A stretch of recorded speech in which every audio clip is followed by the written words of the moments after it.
Hello बच्चों, नमस्ते। 11th में 1.2 एक्सरसाइज फंक्शन की हम लोग कर रहे थे, जिसमें हम लोग 3 क्वेश्चन तक लगा लिए थे, है ना। इसके पहले मैंने आपको कुछ समझाया भी था और इसके बाद एक्सरसाइज शुरू की थी, तो 3 क्वेश्चन तक मैंने कर दिया था। तो आज हम क्वेश्चन नंबर 2 तक कर दिए थे, सॉरी। तो आज हम तीसरे क्वेश्चन से इसको करने जा रहे हैं, ठीक है ना। तो आप आराम से समझिएगा, कोई दिक्कत नहीं है। अगर दिक्कत हो तो कमेंट में आप बता दीजिए मुझको। तो चलिए हम क्वेश्चन नंबर अब हम करने जा रहे हैं तीसरा। एक फंक्शन है, कह रहा है सिद्ध कीजिए कि फंक्शन f(x) बराबर ग्रेटेस्ट इंटीजर x। देखिए ये f(x) बराबर लिखा है ग्रेटेस्ट इंटीजर x द्वारा महत्तम पूर्णांक फलन function such that r2r, function such that r2r। देखिए एक फलन है, एक फंक्शन है, वो रियल नंबर से रियल नंबर में है, लेकिन जो फंक्शन दिया गया है f(x) बराबर वो है ग्रेटेस्ट इंटीजर x। अब आप 12 में पढ़ते हो तो क्लास 11th में तुमने ग्रेटेस्ट इंटीजर फंक्शन पढ़ा होगा, तो उसी का फंक्शन ये दिया गया है। सिद्ध करो ना तो ये एकैकी है और ना ही ये आच्छादक है। ना तो ये एकैकी है, यानी ना तो ये 1-1 है और ना तो ये आन-टू है। तो देखो हमें सिद्ध करना है, ये तीसरा जो क्वेश्चन है इसमें हमें सिद्ध करना है कि ना तो ये एकैकी है और ना ही ये आच्छादक है। ये क्वेश्चन है हमारे पास। एकैकी की अंग्रेजी होती है 1-1 और आच्छादक की होती है आन-टू। इसका मतलब हमें दिखाना है कि ना तो ये 1-1 है और ना तो ये आन-टू है। अब देखो 1-1 फंक्शन कब होता है? 1-1 फंक्शन तब होता है जब एलिमेंट अगर अलग अलग हम लेते हैं तो उसकी जो इमेज है वो भी अलग अलग मिले, और अगर हम अवयव लेते हैं, एलिमेंट का मतलब अवयव होता है, आप जानते हो। तो अगर हम डोमेन में कोई एलिमेंट ले लें और उसकी जो को डोमेन में इमेज बने, अगर वो सेम बन जाए, एलिमेंट अगर अलग अलग लें और अगर इमेज उसकी सेम बन जाए, तो हम उसे कहते हैं मैनी वन। तो आओ देखते हैं ज़रा। सबसे पहले आप ये सोचो कि अगर मैं आपसे कहूँ ग्रेटेस्ट इंटीजर 1.3 क्या होगा, तो आप अच्छी तरह जानते हो कि ग्रेटेस्ट इंटीजर का मतलब ये होता है कि यदि ये कोई संख्या रेखा है, मान लीजिए यहाँ पर 0 है और ये है 1 और ये है 2, तो अगर मैं 1.3 कहता हूँ तो 1.31 के आगे मान लीजिए यहाँ पर 1.3 ये बिंदु आ रहा है, तो इसका जो ग्रेटेस्ट इंटीजर होता है वो जिसके जस्ट पहले वाला इंटीजर माना जाता है। इसे कहते हैं महत्तम पूर्णांक फलन, यानी 1.3 का ग्रेटेस्ट इंटीजर वो 1 होगा। अगर हम 1.7 ले लें या 1.4 ले लें या 1.5 ले लें, यानी 2 से पहले अगर हम कुछ भी ले लें, 1.8 ले लें, तो इसका भी जो ग्रेटेस्ट इंटीजर होगा वो 1 ही होगा। तो देखो चूँकि हम जानते हैं कि इसका जो ग्रेटेस्ट इंटीजर 1.3 का होगा वो 1 होगा, इसी तरह अगर हम 1.8 का ग्रेटेस्ट इंटीजर निकालें तो भी क्या होगा, वो 1 होगा। और यहाँ पर देखिए जो f(x) दिया है वो ग्रेटेस्ट इंटीजर x दिया है, यानी अगर हम f(1.3) निकालें तो ये वैल्यू आएगी ग्रेटेस्ट इंटीजर 1.3 और ये वैल्यू कितनी होगी, 1। बात समझ में आ गई? अगर हम ग्रेटेस्ट इंटीजर 1.1 का वहाँ देखें तो वो भी 1 आ रहा था। इसका मतलब फंक्शन में अगर x की जगह पर मैं 1.8 रख दूं तो फंक्शन का जो मान है वो है ग्रेटेस्ट इंटीजर, तो ग्रेटेस्ट इंटीजर 1/8 हो जाएगा और इसकी भी वैल्यू क्या आएगी, 1। तो देखिए यहाँ पर जो हमने रियल नंबर था वहाँ पर हमने 2 रियल नंबर लिए, एक 1.3 लिया और एक 1.8 लिया। इनका जो फंक्शन हमने निकाल के देखा तो चूँकि फंक्शन है ग्रेटेस्ट इंटीजर x, तो वो आया ग्रेटेस्ट इंटीजर 1.3। हम जानते हैं कि ग्रेटेस्ट इंटीजर 1.3 का वैल्यू 1 होगा, तो इसका वैल्यू क्या आया, 1। और इसी तरह 1.8 का भी वैल्यू क्या आया, 1। यानी आपने जो R में अवयव लिए वो तो अलग अलग लिए, लेकिन उनकी इमेज क्या आ गई, सेम। अर्थात हम ये कह सकते हैं कि चूंकि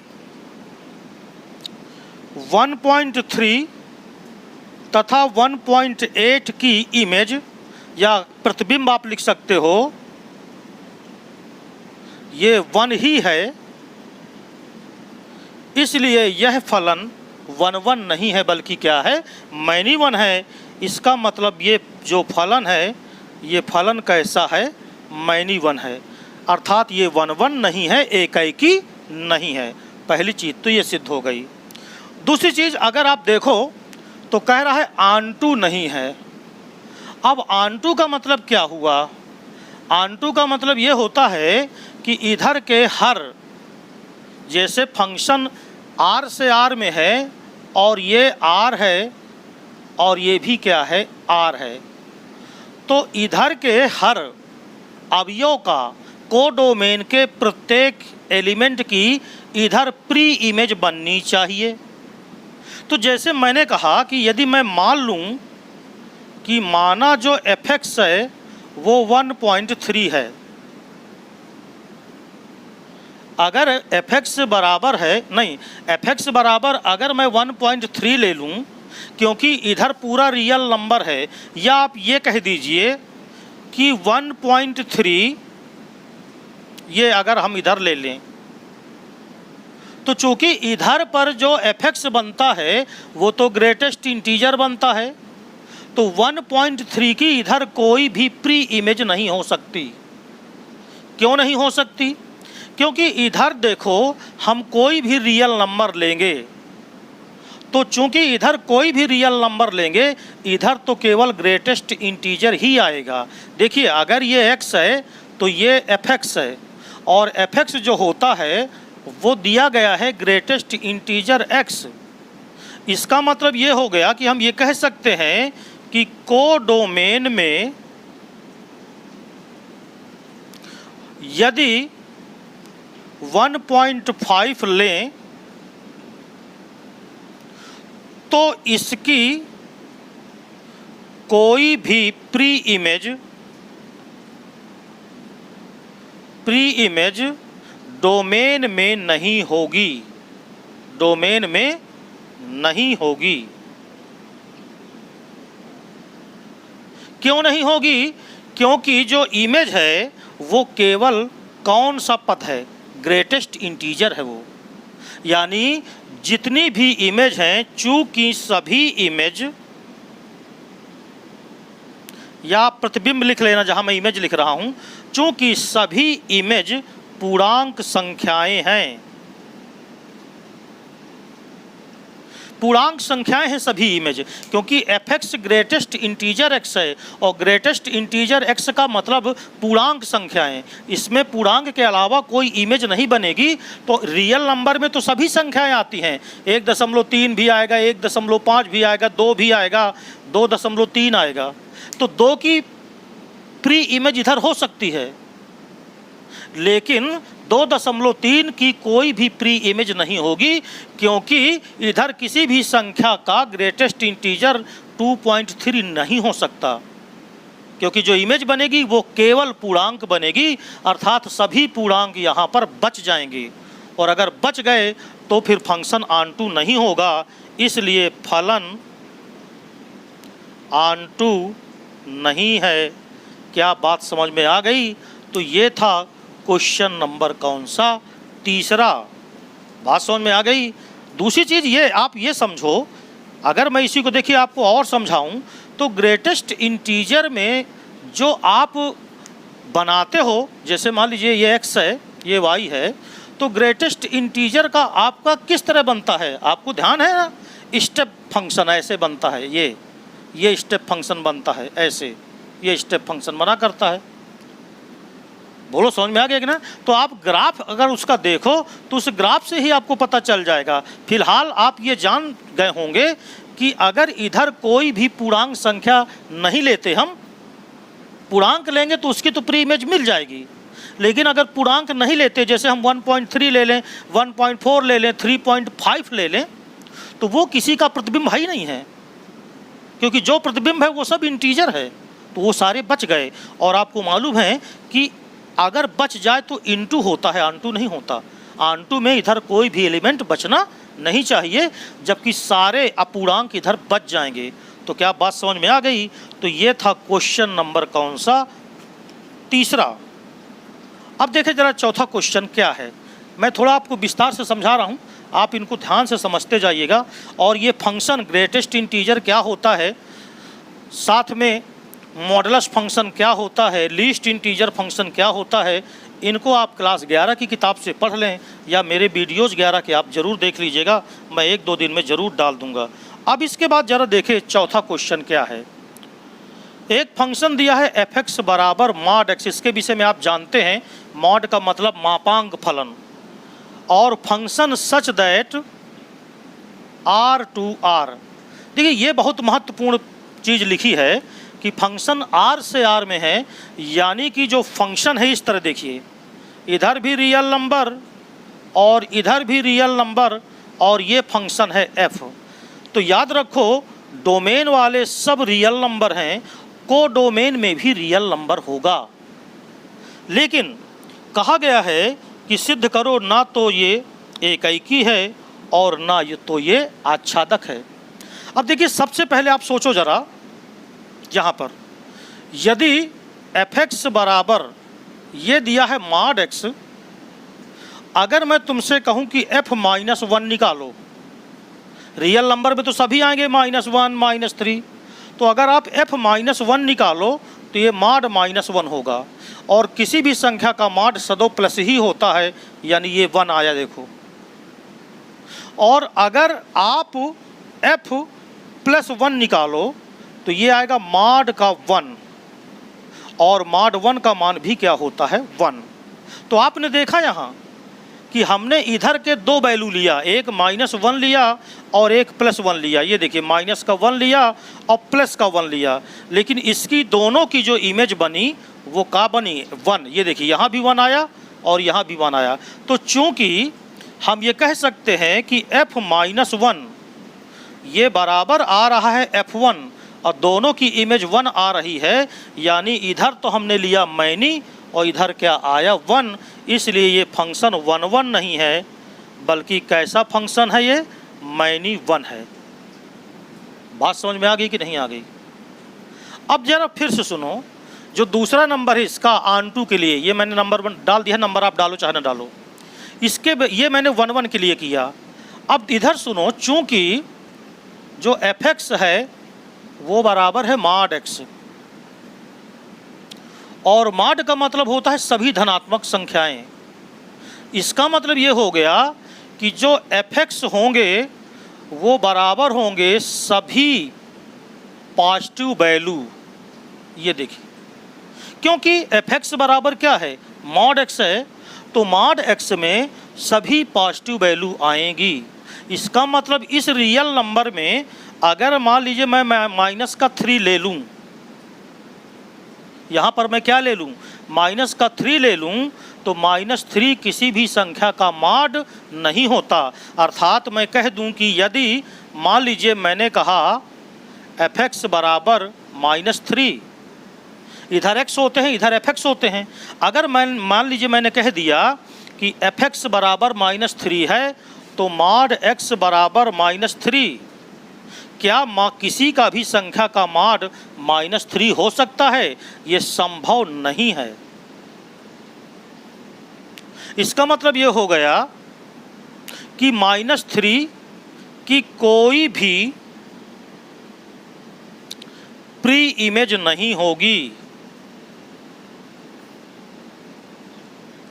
अब खुद सोचो कि अगर इधर कोई भी संख्या लें तो उसका जो इमेज होगा वो सब मॉड में मिलेगा, और जबकि ये रियल नंबर है तो इधर ये -3 रह गया कि ना रह गया, ये किसी की इमेज नहीं बनेगा। और जब ये किसी की इमेज नहीं बनेगा तो इसका मतलब है कि ऐसे बहुत से अवयव हैं जो निगेटिव होंगे, वो सब रह जाएंगे। और अगर रह गए तो समझ जाओ इनटू कोडोमेन में एक भी अवयव ऐसा मिल जाए जिसकी प्री इमेज डोमेन में न मिले तो समझो वो रह गया। अर्थात -3 की कोई भी प्री इमेज नहीं है, इसलिए ये फलन ऑनटू नहीं है। राइट, कैसा है? इनटू है। तो ये हो गया क्वेश्चन नंबर चौथा। मैं उम्मीद करता हूँ कि आप ये समझ गए होंगे। तो बहुत ही आसान है, आपको थोड़ा सा ध्यान देना है और कॉन्सेप्ट क्लियर रखना है। मॉड फंक्शन किसे कहते हैं, है ना, ग्रेटेस्ट इंटीजर फंक्शन किसे कहते हैं, आना चाहिए। पांचवा जरा देखना, पांचवें में दिया है function such that R to R. ये देखिए, यानी डोमेन भी पूरा रियल नंबर और को डोमेन भी पूरा रियल नंबर। और एफ एक्स बराबर क्या दिया है? एफ एक्स बराबर दिया है 1 यदि x ग्रेटर देन 0, 0 यदि x बराबर 0 और -1 यदि x इज लेस देन 0। सिद्ध करो कि ना तो ये एकैकी है और ना ही क्या है, ये आच्छादक है। अब देखो, जब x 0 से बड़ा है तो एफ एक्स की वैल्यू कितनी है? 1। देखो फंक्शन, मैं आपको बता दूं, मैं बार बार यहाँ लिख रहा हूँ, रियल नंबर से रियल नंबर में है फंक्शन। ये जो डोमेन में होते हैं x, ये सारे रियल नंबर हैं, राइट ना। और जो को डोमेन है वो पूरा रियल नंबर है। तो यहाँ पर देखो, अगर मैं x को 0 से बड़ा ले लूँ, यानी अगर मैं कहूँ कि x बराबर 1 तो 0 से बड़ा हुआ, तो बताओ एफ एक्स कितना होगा? 1। ये देखिए 1। और यदि मैं कह दूं कि if x is equal to 2, अगर x को 2 ले लूं, 2 ले लूं, तो वो भी तो 0 से बड़ा है। और अगर वो 0 से बड़ा है तो एफ एक्स बराबर 1। ये देखिए, अब भी एफ एक्स 1 ही आया। यानी x हमने 2 अलग अलग लिए। x1 इसको कह दूं अगर मैं, और इसको x2 कह दूं, तो fx1 और fx2 कह सकते हो। तो देखो यहाँ पर x1 1 है और x2 2 है, यानी x1 is not equal to x2, जबकि fx1 ये बराबर आ गया किसके? fx2 के। ये देख लीजिए, fx2 भी 1 आ रहा है और fx1 भी क्या आ रहा है? 1। यानी हमने एलिमेंट अलग अलग इधर लिया, राइट, लेकिन उसकी इमेज एक आई, 1 आई। ये देखिए, सेम आई इमेज। इसलिए फलन ये 1 1 नहीं है, 1 1 नहीं है। आप कह सकते हो एकैकी नहीं है। अब देखो जरा, जो एफ एक्स है वो सिर्फ 3 वैल्यू हैं एफ एक्स में। कौन कौन से? 1 0 -1। तो एफ एक्स की केवल, एफ एक्स के केवल 3 मान हैं। कौन कौन से? 1 0 तथा -1। और जबकि जो को डोमेन है वो पूरा रियल नंबर है। इसका मतलब ये हो गया कि जो एफ एक्स है वो सबसेट हो गया किसका? को डोमेन का। आप ये भी कह सकते हो कि 1 0 1 ये एफ एक्स हैं। इसके अलावा अगर यहाँ 2 लिखा है, 3 लिखा है, अरे रियल नंबर में तो बहुत सी संख्या आ जाएंगी, 2 5 7 बहुत सी संख्याएँ आ जाएंगी। तो ये एफ एक्स में नहीं आते। देखो ना, एफ एक्स में केवल 3 आ रहे हैं, तो इनके अलावा बाकी सारे अवयव यहाँ रह गए, बच गए। और अगर बच गए तो वो क्या हो गया? इनटू।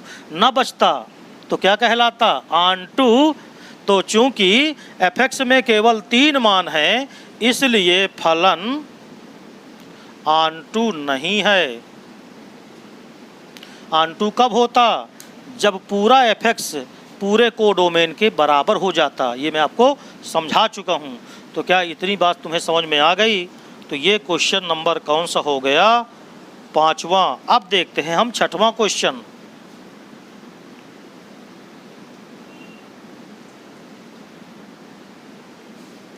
छठवां क्वेश्चन में देखिए, हमको एलिमेंट दिए गए हैं, ए और बी के अवयव दे दिए गए हैं।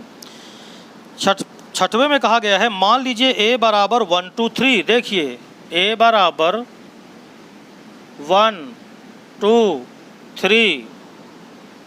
जो बी दिया है उसमें दे दिया गया है 4 5 6 7, तो 4 5 6 7। और जो फंक्शन दिया गया है ये दिया गया है 1 4, ये देखिए 2 5 3 6। फंक्शन ए से बी में है, function such that A to B है, तो सिद्ध करो कि ये एकैकी है, 1 1 जिसको कहते हैं। अगर मैं 1 1 बोलूं तो आप एकैकी समझ जाना, और अगर एकैकी बोलूं तो 1 1 समझ जाना। अब देखो इधर मैं तुम्हें बना के दिखा रहा हूं, ये है ए और ये है बी। ए में कौन कौन से हैं? 1 2 3। इसमें है 4 5 6 7। 1 का इमेज कौन है? 4, तो 1 का इमेज हो गया 4, ये देखिए। 2 का इमेज कौन हो गया? 5, तो 2 का हो गया 5। 3 का कौन हो गया? 6, तो 3 का कौन हो गया? 6। अब 7 किसी का इमेज नहीं है, तो इससे कोई फर्क नहीं पड़ता। हमको तो सिर्फ ये सिद्ध करना था कि 1 1 है, तो देखो 1 1 1 1 1 1। इधर के किसी भी दो का अगर इधर एक में प्रतिबिंब बनता, दो एलिमेंट का एक ही प्रतिबिंब बनता, तो मैनी 1 होता। इसका मतलब ये फंक्शन कैसा है? 1 1 है। क्यों? क्योंकि f1 ये 4 है, f2 ये 5 है, f3 ये 6 है, यानी x1 x2 हमने सब अलग अलग अगर लिया तो fx1 fx2 ये भी सब क्या हो गए? अलग अलग। तो ये हो गया क्वेश्चन नंबर कौन सा? 6वां। अब हम करेंगे क्वेश्चन नंबर कौन सा? 7वां। तो देखिए 7वां क्वेश्चन क्या है। देखिए 7वें क्वेश्चन में हमारे पास दो फंक्शन, मतलब दो पार्ट में दिया है। पहले में f(x) बराबर दिया है 3 - 4x, function such that real number two real number, और दूसरा दिया है 1 + x² f(x) बराबर है 1 + x², और function such that real number two real number. कह रहा है बताइए कि ये फलन एकैकी, फिर कामा लगा, एकैकी का मतलब 1 1, आच्छादक यानी ऑनटू, और एकैकी आच्छादी यानी 1 1 ऑनटू, जिसको हम एक और शब्द में व्यक्त करते हैं बाइजेक्टिव कहते हैं। तो आपको बताना है कि इनमें से ये कौन है। क्या ये हैं 1 1 है या मैनी 1 है, यानी 1 1 है कि नहीं है, ऑनटू हैं कि नहीं है, या 1 1 ऑनटू है जिसको बाइजेक्टिव कहते हैं। और अपने उत्तर का आपको औचित्य बताना है कि आप जो कह रहे हो उसका आधार क्या है। तो ज़रा पहले वाले के लिए देखिए, दूसरा वाला तो बहुत ही आसान है, पहला वाला ज़रा समझिए। पहला वाला f(x) बराबर दिया है 3 - 4, रियल नंबर से रियल नंबर में। अब हम करते क्या हैं कि जैसे हमने कहा माना x1 और x2 ये कोई दो संख्याएं हैं, रियल नंबर में हैं, ठीक है ना। अच्छा, चूँकि रियल नंबर से रियल नंबर में है तो जो डोमेन होगा वो भी रियल नंबर होगा, और जो कोडोमेन होगा वो भी क्या होगा? Real number. तो माना x1 और x2 ये कोई दो रियल नंबर हैं, तथा अब हम कहते हैं कि माना fx1 this is equal to fx2। एकैकी के लिए याद रखने मेथड, या तो आप देखिए, या तो आप उसको शब्दों में व्यक्त करें, या तो ये लिखने का तरीका है कि दो एलिमेंट आप कोई डोमेन में ले लीजिए, रियल नंबर है डोमेन, ये देखिए, तो आपने रियल नंबर में x1 और x2 ले लिया। अब हमने कहा कि माना fx1 जो है वो fx2 के क्या है? बराबर। तो देखो fx किसके बराबर है? 3 - 4x, तो ये आ जाएगा 3 - 4x1 बराबर, इधर आ जाएगा 3 - 4x2। 3 से 3 क्या हुए?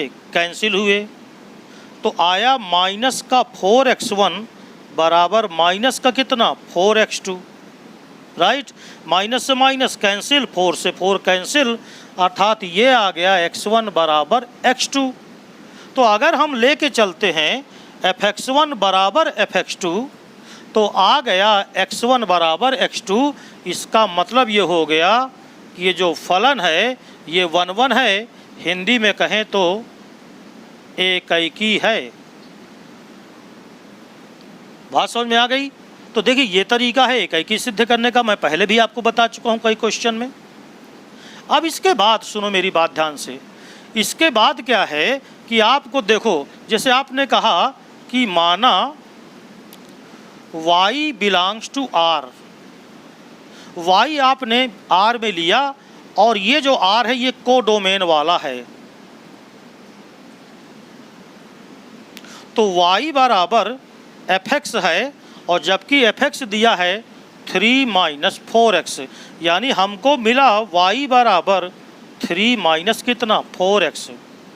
इसलिए यहाँ से 4x बराबर आया 3 माइनस y, इसलिए x बराबर क्या आएगा 3 माइनस 4y और अपान कितना 4। बात समझ में आ गई।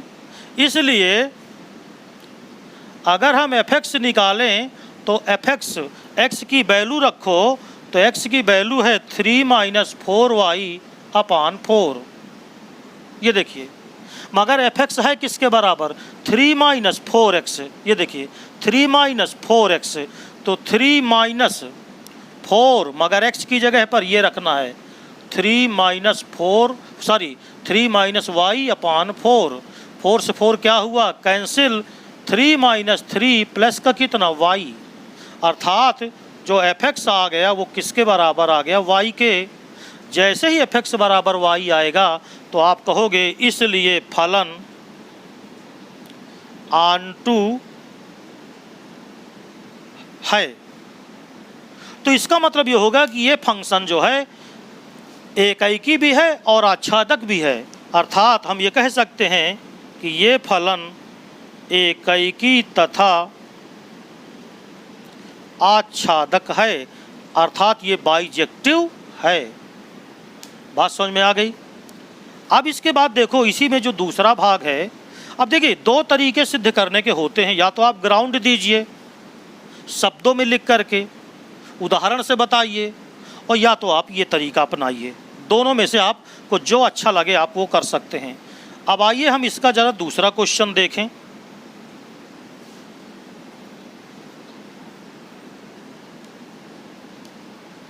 जो दूसरा क्वेश्चन है देखो, उसमें कहा गया है fx बराबर 1 प्लस एक्स स्क्वायर, और रियल नंबर से रियल नंबर में है। अब दूसरा कर रहे हैं।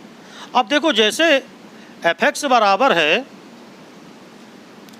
1 प्लस एक्स स्क्वायर, तो अगर आपने कहा इफ़ x, ये आपने दो वैल्यू लिए, इफ़ x1 बराबर आपने -1 लिया और x2 बराबर आपने 1 लिया। अब ये जो तुमने दोनों वैल्यू लिए वो रियल नंबर में ही तो लिया है। रियल नंबर में सभी वास्तविक संख्याएं होती हैं, तो -1 भी वास्तविक संख्या है और +1 भी वास्तविक संख्या है। अब आप देखो ज़रा, अगर मैं आपसे कहूँ fx1 निकालो तो fx1 का मतलब क्या हुआ 1 प्लस x1 का स्क्वायर, तो अर्थात -1 का स्क्वायर, और -1 का स्क्वायर क्या होगा 1, 1 + 1 बराबर 2। और अगर आपसे fx2 निकलवाऊँ, यानी अगर आप fx2 निकालो तो 1 प्लस x2 की वैल्यू क्या है 1, तो 1 का स्क्वायर, और ये भी कितना आ गया 2। तो देखो यहाँ पर आपने क्या किया कि x1 नहीं बराबर था किसके x2 के, अलग अलग थे, जबकि fx1 ये बराबर आ गया किसके fx2 के। इसका मतलब ये मैनी 1 है। ये कैसा है मैनी 1, 1 1 नहीं है, इसलिए ये 1 1 नहीं है, क्योंकि दो अलग अलग एलिमेंट के इमेज सेम आ गई। ये देखिए, ये अलग एलिमेंट, ये अलग एलिमेंट, और इनकी इमेज क्या आ गई सेम आ गई। अब जरा देखिएगा 1 1 नहीं है। अब इधर देखो, चूंकि fx बराबर 1 प्लस एक्स स्क्वायर है, और आप जानते हो कि एक्स स्क्वायर जो होता है वो सदैव पॉजिटिव होगा, धनात्मक होगा, और उसमें अगर 1 जोड़ोगे तो वो पॉजिटिव ही होगा। जबकि कोडोमेन, ये पूरा रियल नंबर है, कोडोमेन रियल नंबर है, कामा लगा के लिख दो, रियल नंबर है। तो जो fx आएंगे वो सब धनात्मक संख्याएं आएंगी, और जबकि रियल नंबर में तो ऋणात्मक भी संख्या होती है, तो वो ऋणात्मक संख्याएं बच गई। और मैंने कहा था बच जाए अगर, तो समझो इनटू हो गया।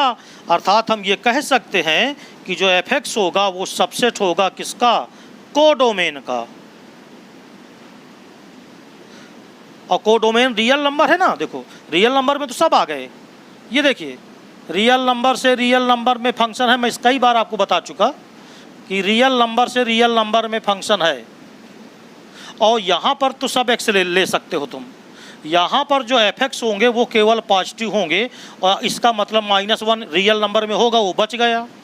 -5 बच गया। बहुत सी जितनी माइनस की संख्या हैं वो सब बच गई, इसलिए फंक्शन ऑनटू भी नहीं है, ऑनटू नहीं है। अर्थात हम ये कह सकते हैं कि यह फलन ना तो एकैकी है और ना ही क्या है, ये आच्छादक है। तो ये हो गया क्वेश्चन नंबर कौन सा, 7वां। अब हम करेंगे क्वेश्चन नंबर 8। 8वां जो क्वेश्चन है वो ए तथा बी कोई दो सेट हैं, और जो फंक्शन है वो ए क्रॉस बी से बी क्रॉस ए में है। यानी देखो इधर सारे एलिमेंट ए क्रॉस बी के होंगे, और ये फंक्शन है बी क्रॉस ए में, यानी इधर सब बी क्रॉस ए के होंगे। फंक्शन लेकिन दिया क्या है, एफ ए बी बराबर बी ए। ऑर्डर्ड पेयर में रहते हैं, आप जानते हो, ए क्रॉस बी हो चाहे बी क्रॉस ए हो, ऑर्डर्ड पेयर में एलिमेंट होते हैं। तो एफ ए बी, इसीलिए एफ ए बी लिखा है, ये बराबर है बी ए। तो सिद्ध करो कि ये एकैकी आच्छादी यानी बाइजेक्टिव फंक्शन है। तो देखो अगर हम ये कह दें कि माना लेट एफ A1 B1 बराबर हम ले लें एफ A2 B2, यानी हमको क्या करना है कि एफ A1 B1 को हम एफ A2 B2 कर लें। यहाँ कामा लगा देना यहाँ। इसका मतलब जैसे हम पहले कहते थे ना fx1 बराबर fx2, तो हम साबित कर देते थे कि x1 बराबर x2। तो यहाँ पर हमको ऑर्डर पेयर में लेना होगा क्योंकि ए क्रॉस बी में है। तो माना एफ A1 B1 ये बराबर है एफ A2 B2। तो देखो ज़रा एफ A1 B1 क्या होगा, यहाँ एफ ए बी बराबर बी ए है, तो ये हो जाएगा B1 A1 ये। और देखो यहाँ A2 B2 है, तो ये हो जाएगा B2 A2। फिर से सुन लो, एफ ए बी बराबर बी ए है, तो एफ A1 B1 ये बराबर B1 A1 होगा। देख लीजिए इसी के हिसाब से। इसी तरह F A2 B2, A B है तो बी ए, A2 B2 है तो B2 A2। बात समझ में आ गई। अब जरा सुनो, दो ऑर्डर्ड पेयर कब बराबर होते हैं, जब उनके संगत एलिमेंट क्या हों, बराबर हों। अर्थात ये दोनों ऑर्डर्ड पेयर इक्वल हैं। इसका मतलब ये हो गया कि B1 बराबर B2 है और A1 बराबर A2 है। ये देख लीजिए, B1 बराबर B2 है और A1 बराबर क्या है, A2 है। इसका मतलब है कि ये एलिमेंट आपस में क्या हो गए, बराबर हो गए। बात समझ में आ गई कि नहीं आ गई। अर्थात हम ये कह सकते हैं कि अगर A1 B1 यहाँ लिखें तो ये बराबर ही होगा A2 B2। क्यों?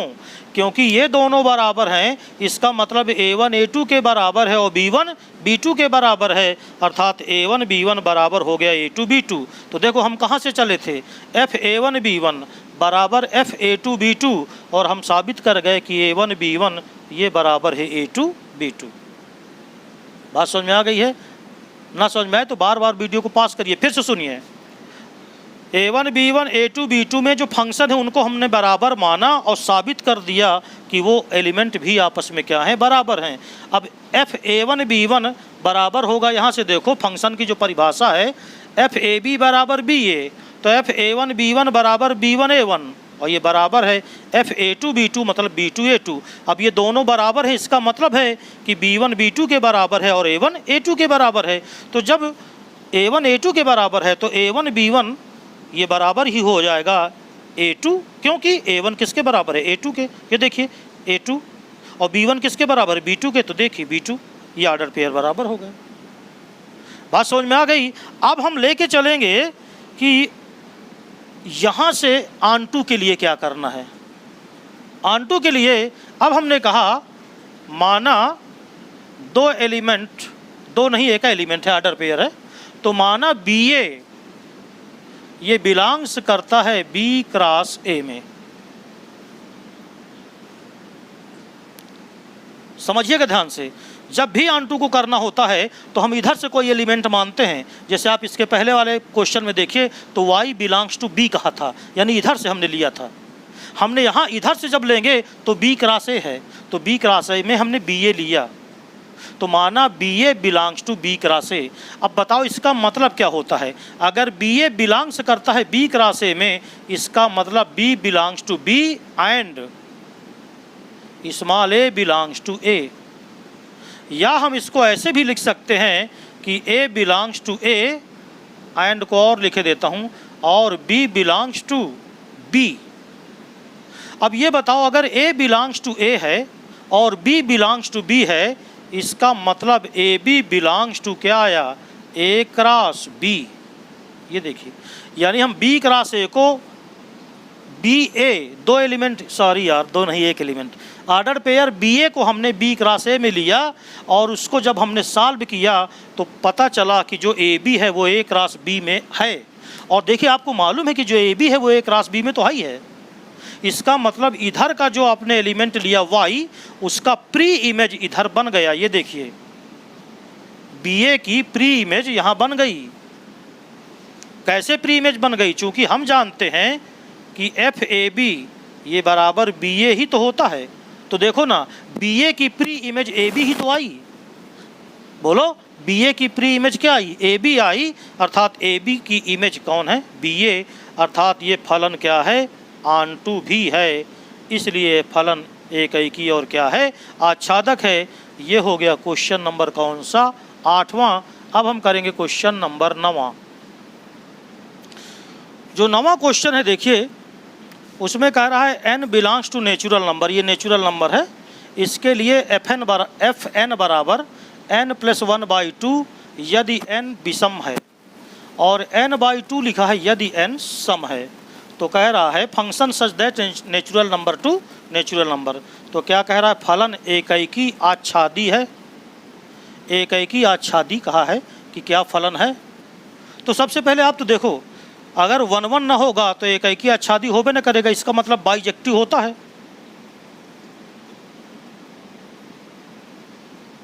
बाइजेक्टिव होता है, तो अगर 1 1 ना होगा तो बाइजेक्टिव होगा ही नहीं।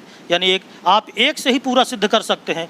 देखिए जैसे मान लीजिए इसने कहा है ना कि एफ एन बराबर, तो चूंकि एफ एन बराबर दिया है, दो मान दिए हैं, n+1 दिया है बाई 2, लेकिन ये तब है जब n क्या है? विषम, ऑड नंबर है। और एक दिया है n/2, ये तब है जब n क्या है? सम संख्या है, n सम है। ये अब देखो, अगर मैं कहूं कि इफ़ n = 1, मैं 1 ले लेता हूं, और जबकि ये कैसी संख्या है? विषम संख्या है। ये विषम है, n ऑड नंबर होता है कि नहीं होता? तो बताओ f1 क्या आएगा? f1 बराबर, अब जब ऑड नंबर लेना है तो फंक्शन का मान ये लेना है आपको। तो ये है n+1 यानी +1 + 1/2। तो 1 + 1 क्या आया? 2, 2/2 बराबर 1। और एक बार मैंने लिया n बराबर 2। अब ये 2 कैसी संख्या है? ये सम संख्या है। अगर n बराबर 2 सम संख्या आप लोगे तो जो f2 आएगा वो अब इस फंक्शन से आएगा।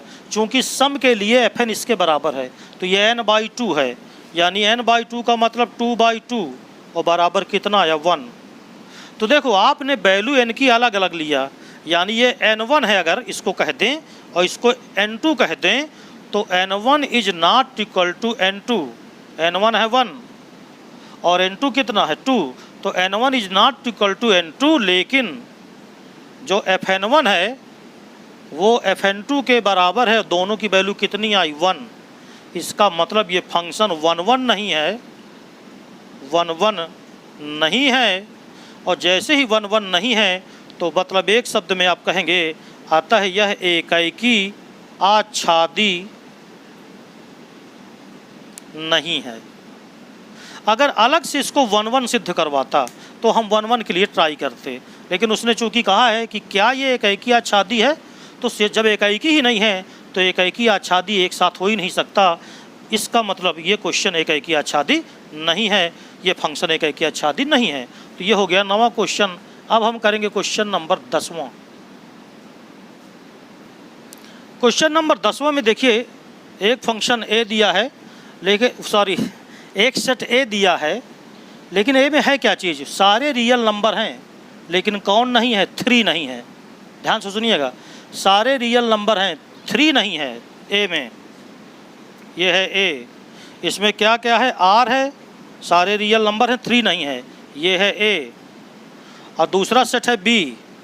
बी में क्या है, सारे रियल नंबर हैं, किसको छोड़ के, 1 को छोड़ के। इसका मतलब होता है R-3 का मतलब होता है पूरे रियल नंबर हैं ए में, सारी वास्तविक संख्याएं हैं, सिर्फ किसको छोड़ के, 3 को छोड़ के। और यहाँ है R, सारे रियल नंबर, किसको छोड़ के, 1 को छोड़ के। fx दिया है x-2/x-3। तो आपको बताना है कि क्या ये फलन एकाएकी आच्छादक है, बाइजेक्टिव है। अगर है तो औचित्य बताइए। सबसे पहले इधर देखो, fx बराबर दिया है x-2/x-3। अब हम x को 3 ले ही नहीं सकते, ये देखिए, क्योंकि इधर 3 नहीं है। क्योंकि अगर हम 3 ले भी लेते तो ये फलन अपरिभाषित हो जाता। यहाँ तुम x बराबर 3 रखो, तो अगर x बराबर 3 तुमने रखा तो फंक्शन अपरिभाषित बन गया। इसका मतलब है कि, और इसीलिए यहाँ पर R-3 दिया है, अर्थात 3 छोड़ के तुम चाहे जो ले लो। अब अगर हम ले लें कि माना x1 x2 belongs to A, कोई 2 हमने यहाँ एलिमेंट लिया x1 और x2 जो किस में बिलोंग्स करते हैं, A में। तो देखे जरा, लेट fx1 बराबर fx2। अगर हम fx1 बराबर fx2 लेके चलें और सिद्ध हो जाए कि x1 इक्वल टू x2, तो समझ जाओ कि 1-1 है। आइए करते हैं, x1 रखना है तो x1-2/x1-3, ये आया x2-2/x2-3। तिर्या गुणा करो, x1 x2 -3x1, x1 x2 -3x1 minus का 2x2 और माइनस माइनस प्लस का 6 बराबर, इधर गुणा करो, x1 x2 -2x1 माइनस का 3x2 और माइनस माइनस प्लस का हो गया 6, प्लस का 6 कैंसिल, x1 x2 क्या हुआ, कैंसिल। अब देखिए 3x1 माइनस का है, ये बराबर के नीचे मैंने बराबर लगाया। 3x1 की तरफ अगर मैं 2x1 उठा लाऊंगा तो 3x1 प्लस का 2x1 हो जाएगा, माइनस का 3x2 माइनस का 2x2 जब मैं पक्षांतर करूंगा तो 2x2 आया, इधर बच गया माइनस का x1, इधर आ गया माइनस का x2, अर्थात x1 बराबर क्या हो गया, x2। इसका मतलब ये एकाएकी है। अब अगर ये एकाएकी है तो फिर अब आच्छादक भी सिद्ध करना पड़ेगा। तो देखिए, अगर हम मान लें कि माना y बिलोंग्स टू b, जब भी ऑन टू के लिए करते हैं तो इधर से फिर कोई एलिमेंट लेते हैं, माना y बिलोंग्स टू b। अब अगर y को तुमने b से लिया तो y कभी भी 1 के बराबर नहीं ले सकते, क्योंकि सारे रियल नंबर आप ले सकते हो, सिर्फ किसको छोड़ के, 1 को छोड़ के। तो अब y 1 नहीं हो सकता। देखिएगा इधर, तो यहाँ से हम कहेंगे माना y this belongs to b, तो y बराबर fx और ये है x-2/x-3, अर्थात y बराबर आ गया x-2/x-3, तिर्यक गुणा करो तो क्या आएगा, एक्स वाई माइनस का 3y बराबर x माइनस 2। हम जानते हो ऑन टू सिद्ध करने के लिए y b में मान के चलते हैं, फिर x का मान y के पदों में निकालते हैं। तो अब x का मान आपको y के पदों में निकालना है। तो देखिए इधर x को इधर उठा लाओ तो x Y minus x, 3y इधर गया तो 3y माइनस 2। x को कॉमन ले लोगे तो x बराबर आया 3y माइनस 2 अपान, यहाँ से y माइनस 1 नीचे गया। अब देखो ज़रा, y को अगर 1 ले लिया होता तो x का वैल्यू अपरिभाषित हो जाता, लेकिन साफ साफ यहाँ लिखा है कि जो आप यहाँ से y उठा रहे हो वो आप 1 नहीं ले सकते। सारे रियल नंबर ले सकते हो लेकिन 1 नहीं ले सकते, इसलिए यहाँ y 1 है ही नहीं। y is not equal to 1, 1 नहीं है। इसका मतलब x के इस मान के y के एक को छोड़ के सभी मानों के लिए x परिभाषित है। अब हम fx निकालें तो fx बराबर f, x की वैल्यू क्या आई है 3y माइनस 2, मगर fx है किसके बराबर, x माइनस 2। तो x की जगह पर क्या लिखना है 3y माइनस 2 अपान y माइनस 1 माइनस 2 अपान, यहाँ आएगा 3y माइनस 1 अपान y माइनस 1 माइनस 3। इसको सॉल्व करेंगे तो क्या आएगा x, या इसको सॉल्व करेंगे तो सारी क्या आएगा y आएगा। अर्थात हम कह सकते हैं कि जो fx है वो किसके बराबर आ गया, y के। इसलिए फलन ऑन2 भी है, इसलिए यह फलन एकाएकी आच्छादी है। ये हो गया क्वेश्चन नंबर कौन सा, 10वां। अब देखो 11वां जैसे दिया है, मैं जल्दी से बता दूं क्योंकि 11वां बिल्कुल आसान सा क्वेश्चन है।